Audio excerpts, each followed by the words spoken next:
industries in that county. And the month we were in Cobb County, the one speaker that really stood out in my mind was a gentleman, Randy Jones, our speaker here today, who told his life story and really shared a passion for his business. And I was so struck by his passion, by his enthusiasm, by his work ethic, the energy, and everything about him just exuded a really, really memorable story. And that stuck in the back of my mind. And whenever I come across somebody like that, it's just always a mental note for a future Rotary program. And so when I saw my name on the list, I immediately thought of Randy and called him up. He was very gracious, took my phone call, and was a little bit reluctant initially to speak. And so I challenged him to arm wrestle. And I said, if I win at arm wrestling, then you've got to speak. But if not, then you can have your choice. And so now I'm just teasing. He actually was very, immediately willing to do it, and I was so grateful for that. And so I don't want to steal too much of his thunder, but from what I know of Randy, in the short time we've known each other, I feel like I've come to know him pretty decent in a short period of time. He's got a son who's 26 who lives out in northern Hollywood, does some really, really cool stuff in the film industry, and a son who's 24 as well that works with Randy and shares a lot of his work ethic and passion for the business too. So I was, again, just super impressed by the initial chance to meet Randy and hear his story. And without further delay, I want to ask you to join me in welcoming Randy to Rotary and hearing what he has to say. So please help me extend him a warm welcome.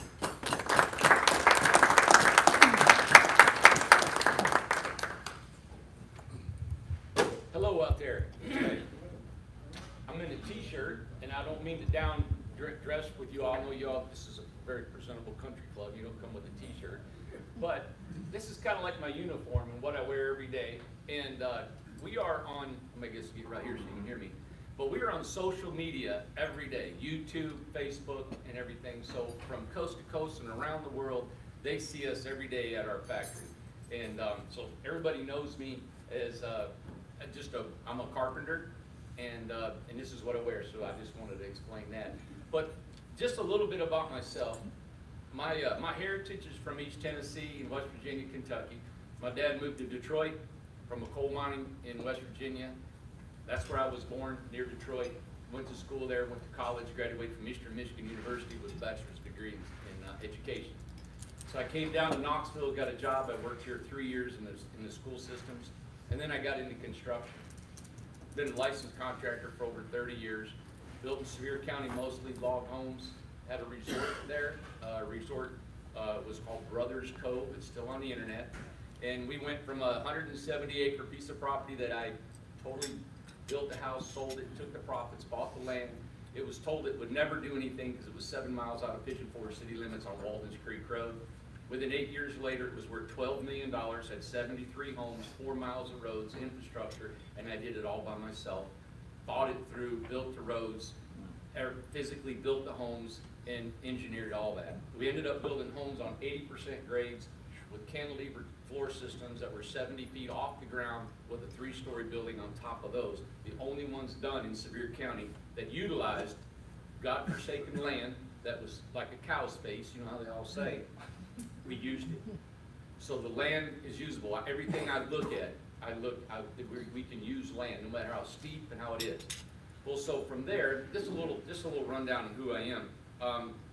But in 08, it came and got me. So when the economy crashed, the bank that I was dealing with was embezzling money. And they ended up coming and calling. The FDIC came in, closed their bank up, called all the notes due. And I had a couple loans. There's no way I could pay a couple $1 million. And I had 3 homes under construction. They were each worth $1 million. The guy never closed on them. He went bankrupt. I'm holding 3 notes of building these homes that he was going to close on.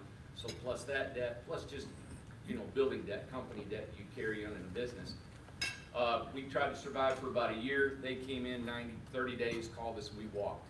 So I went from a $12 million resort, and within 18 months I had plans to be out of debt, retired, done, managed a company that was worth a lot of money that I brought from zero to school teacher, and from the father of a coal mine. Lost it all. And I went from there to a camper, to a friend's camper, to a friend's piece of property. I didn't have a camper, I didn't have property, I didn't have anything.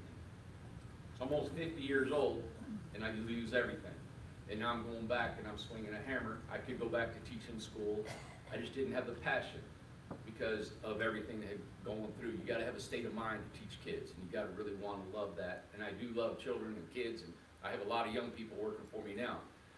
But I wandered for 4 or 5 years and didn't know where to go and what to do. I've got a friend who's an engineer, and he does the buildings, so I traveled all over the country trying to do some commercial jobs. And Amanda back here, that she lives in Morristown, and she actually said to me, she said, "Have you seen these tiny homes?" And I said, "No." And so I looked at them on the internet, and they were selling for $60,000 to $80,000. And I said, "Well, East Tennessee, you can buy a whole house and piece of ground for 60 grand, you know?" I said, "I can't sell them for that." So I said, "You know what, let me see what I can do." So I went to Oak Salvage right over here in Morristown. And I went to Tim, and I said, didn't know him at the time. I said, "Looks like you got a mess out there behind your field." And I'm talking now, I don't have anything. I don't have a truck. I don't have, barely getting around. I've been struggling. 08 just devastated us carpenters and builders. And I said, "What if I clean up your back lot?" And I'm talking, I was a owner of a company of $12 million, 50 employees, $30,000 a week in payroll, running, going, ready to call it quits. Now I'm in Oak Salvage cleaning out his back lot. He said, "I tell you what, you clean out my back lot, you can have anything that's worth value, you can have it." He said, "You can take my truck if you want to, and you can haul it off." So I hauled it off into Vanda's backyard and collected a ton of this lumber. I had a buddy had a used trailer. I took the used trailer, took the used lumber, built a tiny home, put it on the internet for $20,000, sold it in Durham, North Carolina. I rented a U-Haul because I didn't have the money of a truck to haul it, so they sent me the money. I took the proceeds to rent a truck, a U-Haul. No insurance, U-Haul doesn't insure a trailer, so I was totally illegal, but that's rolling the dice. I didn't have anything. I just said, "Okay, I'm going." I couldn't go over 35 miles an hour because the trailer was, it was on level and it was wobbling everywhere. It took me 12 hours to get to Durham. So I get to Durham the next morning. Took us 12 hours to set it up, got stuck in their driveway on the loose gravel, had to take a block and tackle from Northern Tool. I went and got one in the chain.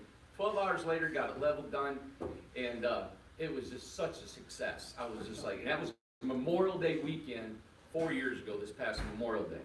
And so we've been in business since then. I got home, and on my phone blew up, and I had 10 orders to build homes. And I told Amanda, I said, "I think we've hit something here." So I called a couple friends of mine that were in the building, and they were struggling for the last 3 or 4 years like I had been. And I said, "You know what, I think, let's see if we can make this thing fly." So we kept building in her backyard, just like we've always done, rain, snow, shine, we built.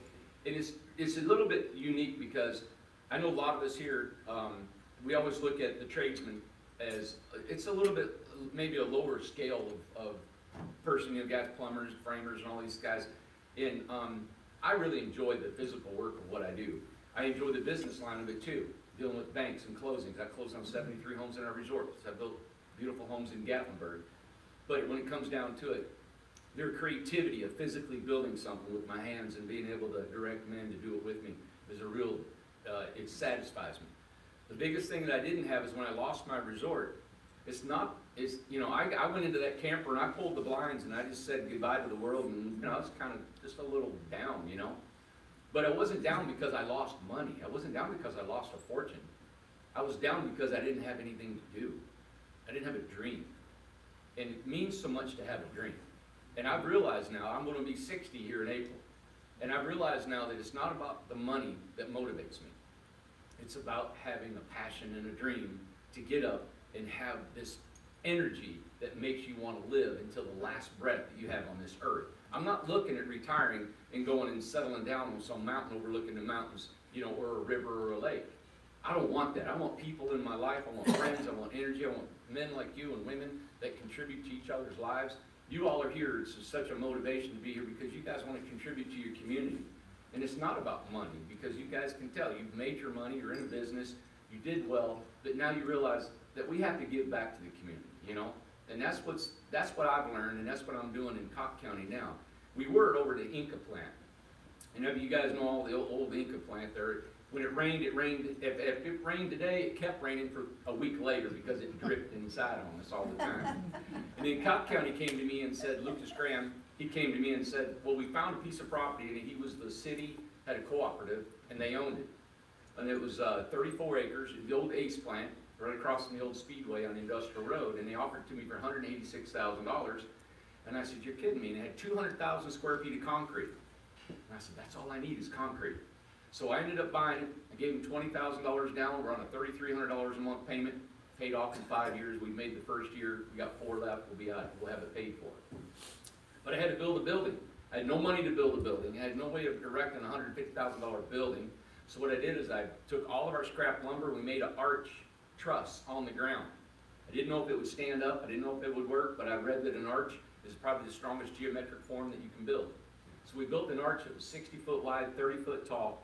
Me and my son built it all out of scrap lumber, stacked them up 20 feet tall, all of them the same.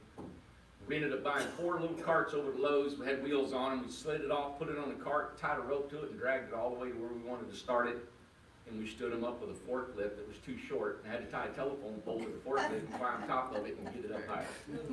We got a video on that, but we ended up building a building within 3 weeks of 60 foot wide, 30 foot tall, 100 foot long. We started our business, and we were over in Cobb County. That's a little bit about me, how we start. I've started this company from nothing, from scrap lumber. I have not got a bank loan. I don't have a line of credit. My payroll right now is over $25,000 a week. I have nowhere to go if we run short. So as you know, I have to work and I have to keep my eye on the dollar. I have to keep my eye on payments, where the money's going, and efficiently. When you got 30 employees, which is not a big company, but when you got 30, if the homes and your product is not going out that door, you know you can lose your shirt within really, really quick. So it's a super challenge. I love that about the business. I love the unknown. I love the challenge of trying to make it. And I've always said, and what I do and what most of us do here is self-employed. If we don't work, we don't eat. And I like knowing I don't know what's going to happen, because it keeps you hungry and it keeps you out of. You can't lay in bed and say, I'm going to take the day off, because that day will eat your lunch if you do. So I like that, what we're doing. And I've got all these notes here to tell you guys so much about who we are and what we do. And I'm trying to stick online, but the biggest thing about what we do is we're building these tiny homes now. And most of your tiny home, your average tiny homes in the United States are about $60,000. Ours start out, when I first sold mine, it was 20. Our first home, we built a home right now that's now $15,000. Same size home that I sold at 20,000 now is at 15. And we offer a brand new trailer, a house. These houses they're only 16 foot long. And you're saying, oh my God, how can I live in a 16 foot long house? You're thinking about a camper. And you have to really encourage anybody to come to our factory and get a tour. Right now we have 40 homes on our lot. 40 homes that are being built, under construction, completely finished, ready to go. And we ship them coast to coast. We just came back from Utah, Washington, California, Idaho. We go all over, New York, Florida, a bunch of them in Texas. And we got local guys that got dually trucks and they're just hauling them crisscrossing the country for us.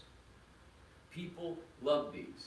And the reason is, and I've got some, I'm going to pass out maybe if you want later, just some information, local information about Tennessee, our local area in Hamilton County, about the mean income that people make here and what they can afford, and how your rental here, the rent here is average $700 to $1,200 a month. You know, average folks can't afford that. And housing is you know, your average house is $160,000. It's just way too much for guys that make 12 to 17 bucks an hour. They can't make it. So then their wives got to work, and then we figure out, why are the kids on drugs and why are they running around over here? Mom's never home, dad's stressed out, mom's stressed out. And so we create an environment in a city and a community that's stressed all the time. And so building these homes, nobody wants to live in a 16-foot home. A lot of people don't. We understand that. We want a bigger home. But this gives freedom financially to people, and it gives them the ability to save, to have a better lifestyle. They're inconvenienced maybe in their space that they have to reside, but they have money to flourish in their private life, all right? And I think that's the biggest thing. What I love about this is, like, you all trying to help the community in your environment here by doing these meetings, which is you're reaching out to your community. This is concrete. This is given place. These homes are built like homes. They're spray foam with closed cell polyurethane spray foam. They're wired, they're plumbed, they're just like a home that will last 100 years. and they're on a trailer that can be trucked anywhere in the country. We build them from 16 feet on up to 40 feet. We build them 8 foot wide, we build them 10, 12 foot wide. Majority is about 8 to 10 foot wide, probably less than 30 is what we usually build these. We are the least expensive company in the United States. As I just told you previously, the average tiny home is $60,000. That's kind of our top of the line is when we build them that much. You get a lot in them. But we don't have financing for these, and banks won't finance tiny homes. Banks won't, then the insurance companies are hard because they don't know what they're about. There's no national certification.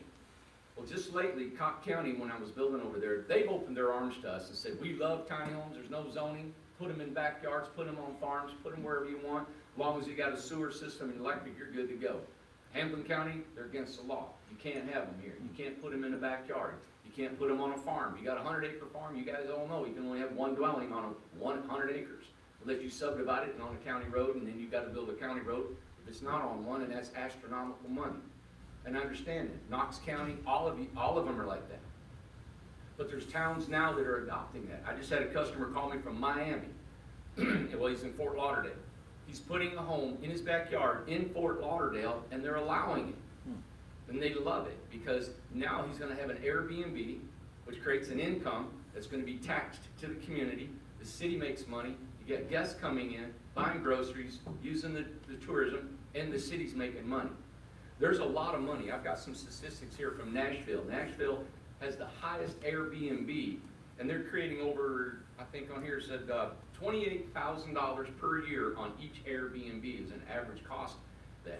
And then on top of that, you've got taxes of 7% state tax, local tax, hotel motel tax. So the community and that city can make money off these Airbnbs. And there's a way of doing it that you don't get cardboard shacks in the backyard. They're not all gonna buy homes from me. And I know the concern is most city officials are gonna say, well, I don't want some rundown, shed from Lowe's in the backyard. It looks terrible. And they're renting them out and there's not wired right. Well, the state of Tennessee just contacted me. And because there's no state regulations or federal regulations on building tiny homes like Clayton's and modular homes, we don't fall underneath that. But we're not an RV either. I started to get RVI certified. RVIA is a certification that every camper in the United States has. But that's a private entity. It's not a national standard. It's nothing. It's somebody created that company, that business, and then you pay them a fee. And I didn't want to fall to that because I just thought, you know what? Who are they to give? They're telling me what I have to build when it's not an RV. So the state of Tennessee contacted us and said, we want to license you. We want to make you a modular home, but you're not a modular home. And this was just last week. And they just said, we want to make you as a on-frame modular home company. And they created that just for us. They told us, representative of my company, they told us that we know about you in Cobb County. And we want to make sure that you flourish and that you are what you need to make that county go because we see the good that you're doing in that county. Now that's in Nashville State Capitol. They know what we're doing. I was excited about that. I mean, here I started in Amanda's backyard, and now State Capitol knows what we're doing. So we're making a dent, and that was really something to be proud of. It's because we have a businessman as a governor. There you go. Makes a big difference. And him having an eye on us and what we're doing, that was really exciting. So now we're going to be the only, and I don't know, I'm not out there know everybody's business in the United States, but as a tiny home builder, we are now going to be licensed as a modular home company, right, on a subtitle of a modular home, which can maybe open the door to financing, zoning, and other avenues that may help you all as businessmen and city officials to maybe think about putting tiny homes in backyards. Now the only difference between Cobb County and Hamilton County is the distance you gotta drive. You still got people, you still got the same things. It's just the way we're governing this. So Hamilton County they're allowed in. And I understand there's a lot of bureaucracy in this and how to keep it straight and how to keep it organized and how to keep it in tune. And I don't actually just say that for myself because I actually help people build tiny homes on their own. So if you wanted to build a tiny home, you come to my factory, I'll show you everything. I'll show you where I get my trailers up in Washburn from Hearst Trailers. I'll show you how we build. Every day we go online and I show everybody how we frame, wire, plumb, everything. If you watch enough of our videos, you can build your own tiny house. There's so much business that I'm not trying to hide what I do. Most tiny home companies, you don't know what they do in their factories. You're not allowed to visit. Our doors are open every day, 8 to 5. You can walk in, take a tour, talk to the carpenters, watch them work. Have you signed a waiver, and you're good to go. So we are exposing ourselves to everybody. And you see the intricacies of how we build. So with the state manufacturing stamp, takes us across the country, not anymore of not knowing if we're gonna be allowed in a city or state, but now we've got a certification that says, hey, this is a state of Tennessee certified home, which is really a nice thing. Okay. Let me see what else. There's so much to do, so much going on with the company and this. What I wanted to just tell you is that we're not a big company, and I know we're not like a lot of the factories you have here in town that's got 300-400 employees that bring in millions of dollars in this community. But what I think we bring in more than what they bring in is we bring in notoriety and publicity.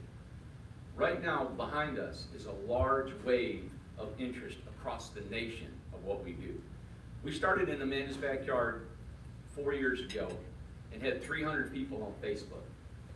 We contact, on our subscribers, we have over 60,000 people that watch our videos now. And we do one every day. We have Facebook. We got YouTube. It's got over 30,000 people that watch us every day. We have Scripps Howard looking at us doing maybe a reality show on what we're doing and how we build, and they're coming to me. We already done they call it a sizzle reel. They came out and filmed us and interviewed me. That's exciting. That's bringing East Tennessee money, notoriety. Cobb County, Hamilton County, all the surrounding. Your airplane part factory, they're wonderful. They're bringing millions of dollars to your taxes and what you're doing here. I didn't know where they're at. Nobody knows their name, and nobody really cares because they're building parts for Boeing or whatever, right? But where we've made the money, and where I think a community can make the money, is from every little person. And I'll try to close with this. What I did is on that 34 acres in Cobb County, there's 12 acres of forest. And people were telling me, hey, do you have a place I can put my tiny home? And I said, no, I don't. I'd like to build a community because I know how to develop. So I went online to our 50, 60,000 subscribers, and I said, if anybody wants a tiny home community, what I need is a $6,000 deposit from 30 people. If I can get 30 people at $6,000, I'll take that money and build an infrastructure and build a community. Within 30 days, I had 30 people send me $6,000. So I had almost $200,000 to start a community. Not only did we do 30, within the next 30 days, we had another 30, and we topped out at 68 lots. Those 68 lots are paid for by the customer in here, and my agreement to them is I give them 2 years free rent. So when I get completed, they'll move in, stay for free for 2 years, and at the end of the second year, I start at $200 a month rent. That's half of any campground or anywhere else you can stay. They stay for $200 a month. Done. It's all been spoken for. I'm also starting now another community on that 30 acres called the Beach. And we got another one called the Prairie. So when we're done, this thing will have almost 200 homes on that 34 acres, plus our factory, and everybody coming from all over the country to Cobb County to live. So I don't know of any other builder or investor that's been able to go online, going anywhere, and say, if you all want to come here, just send me a deposit or money. I didn't get a loan from a bank. I didn't get a line of credit. I don't have the ability to do that. But the people did that. So in closing, what I wanted to say is, just like the middle class feeds the United States, it's not the rich, right? It's the taxing of our middle class. So what I'm doing is that big pyramid of people where most of us land right down here at the bottom of that pyramid and the rich are at the top, which that's fine. But I want to contact all these people down here, and it's just like McDonald's. I don't want to sell a $20 burger. I want to sell a $2 burger. So if I can get $2 from everybody, they get fed, we get fed, everybody's happy, and then the community thrives because now they have a place to live for $200 a month, Most of them on a fixed income, but they're going to Walmart, hardwares, they're going to every local store, and they're feeding the community and building a community. All that's from a philosophy of not trying to grab everything I can from one person, but just a little bit from everybody, and then feeding that back into the community. So, thank you very much for letting me talk. We have a fall jam in October. It's October 12th, and we're gonna have all of our homes on site, and you can come and visit us. We're gonna have vending and stuff. This is just a good time. We got 40 homes on our site right now, and we'll leave these up here. They're little flyers of where we're located and what's gonna be going on. So if you'd like to come, I'd love for you guys to come and visit us. And I'll just set these right here for you. Thank you all. I have a quick question. Yeah. Are you in the process or planning or intending to be in compliance with Appendix Q of the 2018 International Residential Yes, sir. Code? Well, now what we're doing is we'll build any way anybody needs. Like if the city here says, hey, be compliant, I can build in any code structure you like. The manufacturing home stamp that we'll have, they have a certain criteria we have to meet. Yeah. Yeah, they've got in the 2018 IRC Section Q talks about tiny homes, and it's really about stair heights, risers, rooms, and ceiling heights. Yeah. Thank you. Yeah. Any other questions? We'd love for you to come visit us out there and answer any more of your questions. Thank you, Randy. Our program next week will be looking forward to that. And we'll close. It's an honor and a privilege to be a Rotarian. Four-way test.